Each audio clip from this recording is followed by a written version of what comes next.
Hi, this is Joe Cerrone, and today we're going to go through Module 5 from our AutoCAD Online course. The assignment for Module 5 is a basic mechanical plate. If you click over here on the right-hand side of the screen, you can get a PDF of the drawing. And what we're going to do is we're going to draw this 6" by 4 1/4" plate. We're going to do some modify commands to create a fillet, 1/2" radius, and we're going to invert that fillet by using the mirror command. Once we've created the base plate, we're going to create this hex head bolt, and the hex head bolt is located 1" from the side and 0.85 inches up from this bottom. And then we're going to create an array, a rectangular array pattern to fill the plate with the bolt pattern. So let's get started. If we come back here to our website, we can click on the B-size title block, and what that will do is allow us to open that in our AutoCAD drawing. And so I'll click open. So we've opened the drawing and the title block is on the screen. It's in what's called floating model space, which means this viewport is highlighted. I'm going to set up the interface by clicking on this downward arrow here and choose to show the menu bar. It was on hide, but I'm going to just turn it back on so you can see what it looks like when it's disabled and when it's enabled. And when it's enabled, we get these nice pull down menus from here. The other thing that I typically do is I set these modes down here to not be use icons, and so here we have it enabled to use icons, and here we have it disabled. I'm going to turn off the OSnap. I'm going to leave polar enabled. I'm going to leave dynamic enabled, which means the input for the cursor will follow the cursor. LWT is line weights, which means the lines will show as heavy lines. And QP is quick properties, meaning if I click on something, it will give me the properties of those lines. So let's get started. If we take a look at this, we'll go into model space, and so I'll click on model. And I'll start off, I'm going to go to the home tab here, and I'm on layer object, which is fine. And I'll start by clicking on the line command. And I can just locate the starting point anywhere. I'm just going to take this point right here, and I'll track it to the right.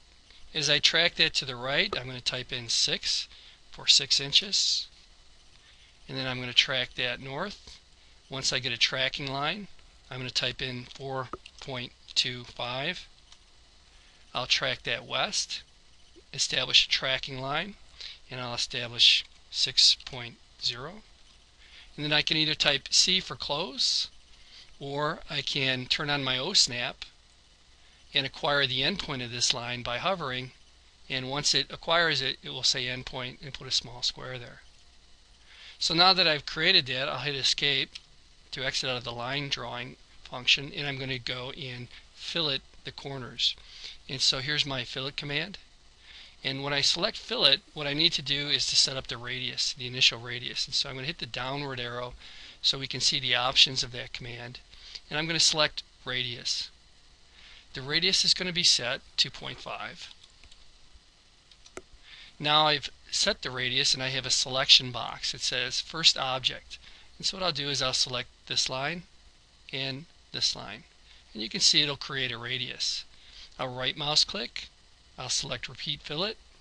I'll select this line and this line. I'll right mouse click. I'll say repeat fillet. I'll select this line and this line. Right mouse click, repeat fillet, this line and this line. And you'll notice in the drawing that the corners are inverted. And so what we're going to do is we're going to use an object snap, and we're going to mirror this fillet, which is initially like this, so that it comes over like this. So we'll go back to our drawing here, and we'll get our mechanical title block.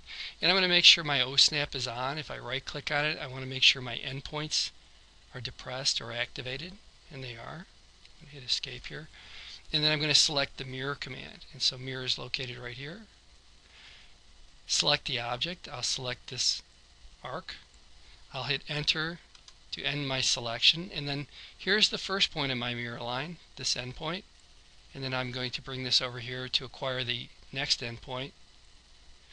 Erase the source object. I'm going to say yes, and what that will do is flip that. And so I'll do that 3 more times. I'll say mirror, I'll select the object to mirror, I'll hit enter, I'll acquire the first point of the mirror line, and then I'll acquire the next point of the mirror line. Delete source object, yes. Right mouse click, repeat mirror, select this arc, enter, 1, 2, yes. Right mouse click, repeat mirror, select this line, enter, first point of mirror line, second point of mirror line. Now if I say no, don't delete the source object, what I get is the original plus this. And if I did that, that's okay. I can click on that, and then I can come over here and select erase, and we're good to go. Next thing that we're going to do is we're going to locate the bolt, and the bolt is located 0.85 offset from this line and 1 inch offset from this line. There's a couple of ways we can do it. One way we could do it to establish it would be with a tracking line. The other way would be with offset. So we'll come back to our drawing here, and we'll use offset. We'll say offset, and we'll offset the amount, 0.85. Enter. Select the line to offset. I want to offset this line on this side. I'll come back to offset. The amount that I want to offset is going to be 1. I'll select this line and this side. Next thing that I'll do is I will draw a 1/2 inch diameter circle. And so I'm going to select circle, center diameter. And I'll draw that circle at the intersection of these two lines. And that diameter is going to be 0.5. Then I'm going to come in here and I'm going to draw a polygon with 6 sides. I'm going to locate the polygon command, which is hidden underneath this rectangle command. What it does when you see these arrows is the last command floats to the top. And if you hover over it long enough, what it will do is it will show you how to use the polyline command. There's two polygon command. There's 2 options. Inscribed, which means the polygon will be located at the inside of the radius, versus circumscribed, which is the polygon is located outside of the circle. And so we'll say polygon. The first thing it's going to do is ask us the number of sides, and we're going to say 6. It's going to ask us the center, and so we'll locate the center. And then we will say circumscribed about the circle, and we will then locate this point. Or we could type in the radius of 0.25. And so there's our polygon. I'm going to erase this line here, and I'm going to erase this line here, and then I'm going to put in a center mark. I'm going to switch over to the center line layer, and on my annotate page in the dimension bar I'm going to put this down arrow here, and there is a button here for creating a center mark. So I'm going to say give me a center mark, and you can't just click in the middle of it. I'm kind of clicking here. You actually have to click on a radial geometry, and so I can click on that and I'll get a nice clean center mark on that. I'll turn the wheel on the mouse. I'll push the wheel on the mouse to zoom and pan, and then what I'm going to do is I'm going to create a pattern of 4 rows and 5 columns. And so I will unpin this, and I'm going to go to my home page, and I'm going to use the array command. And there's 2 different types of arrays, actually 3 now. There's polar array and rectangular array. We're going to use a rectangular array, so I'll click on rectangular array, and what I will do then is to put a box around my bolt that will select all the geometry there, and then I will say enter. It wants to know the number of, specify the opposite corner for the number of items, and I can kind of bring this out here, and I can bring this into a point where I'm going to have 4 rows and 5 columns. Columns go vertically, so if I come in here 1, 2, 3, 4, 5, looks like I have 6. So we'll come back here 1, 2, 3, 4, 5. That looks about right. So let's put that right there. Specify the opposite corner. Okay. And let's take a look at this as we exit it, if it's in the center or not. If I double click on it, it'll bring me into the rectangular array, and they've upgraded this from previous versions. They've made it a little bit smarter and kind of automatically figures out your distances between your columns. Doesn't necessarily do the best job because it should be 0.85 here. So I'm going to highlight that and I'm going to change it to 0.85. And then I'm going to, actually that one should be 1. So let's make that 1.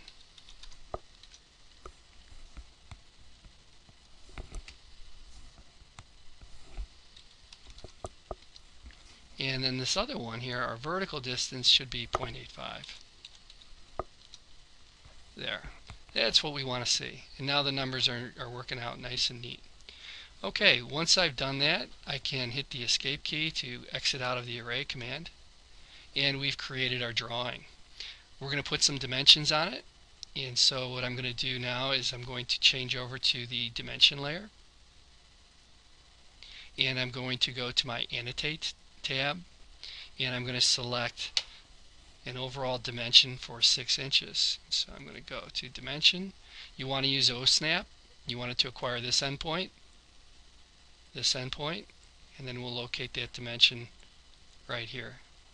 Now you'll notice that the drawing in the exercise has 3 decimal places of accuracy, and the drawing in the dimension that I just put in has 2.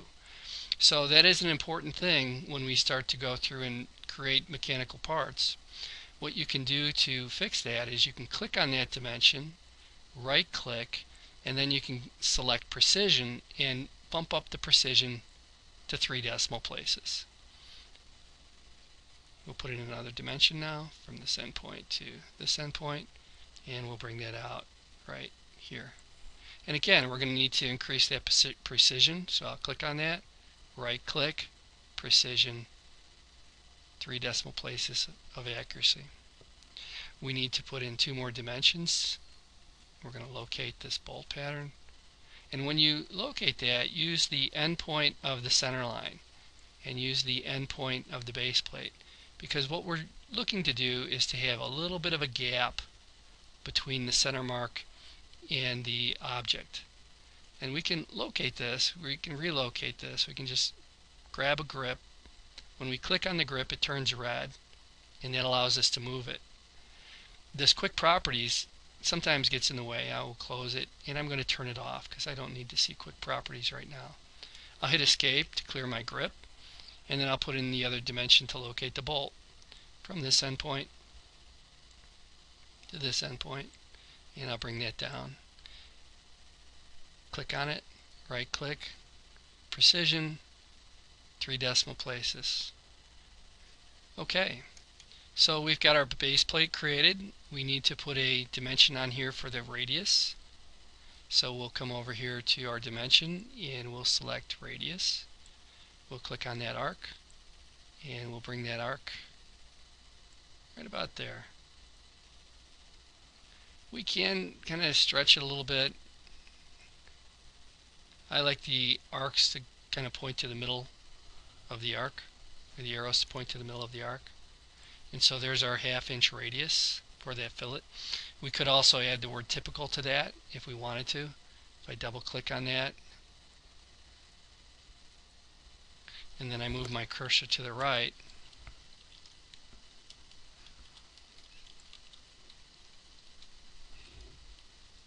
hit escape and say yes, save my changes. And so that would let them know that this is typical for the other 3 corners. Okay, my drawing is complete now, and what I want to do is to center it on the title block. So before I go much further, I'm going to save it to my desktop, and so I'm going to say File, Save As, and I'll select my desktop, and I'm going to change the name from B-Size Mechanical to JC-Lab 5. JC or your initials. Okay, I've saved the drawing, and what I'm going to do now is I'm going to click on the ANSI-B tab to allow me to see the drawing in paper space. And as you can see, it's not quite centered on the drawing. And so what I do is I can make sure that I'm in what's called floating model space. This button down here will say model, and then I can align that drawing into the viewport. Next thing I want to do once I have that drawing aligned in that viewport is to set the scale, and so I'll click down here in this corner and I'll set it at 1:1. Now it's almost at 1:1. It's just enough off that it won't quite be right, and so we want to clean that up by selecting 1:1, and then we want to lock that viewport. Once we've done that, we'll come over here and we'll edit the title block, and so I'll come down here, I'll double click to get me into floating paper space, and the name of this drawing, I'm going to name it base plate.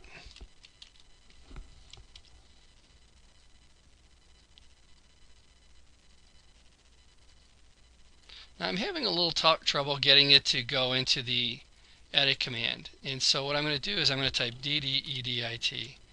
For some reason it's getting kind of picky on me, and so I'll click that, and now I get the text editor, and what I'll say is base plate, and this will be lab 5.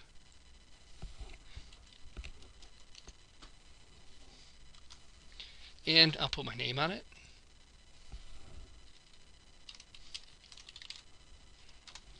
And the scale, which is 1=1. Okay, now my title block has been edited. I've created my drawing. I'm going to hit escape, save as, JC Lab 5. And this completes exercise 5.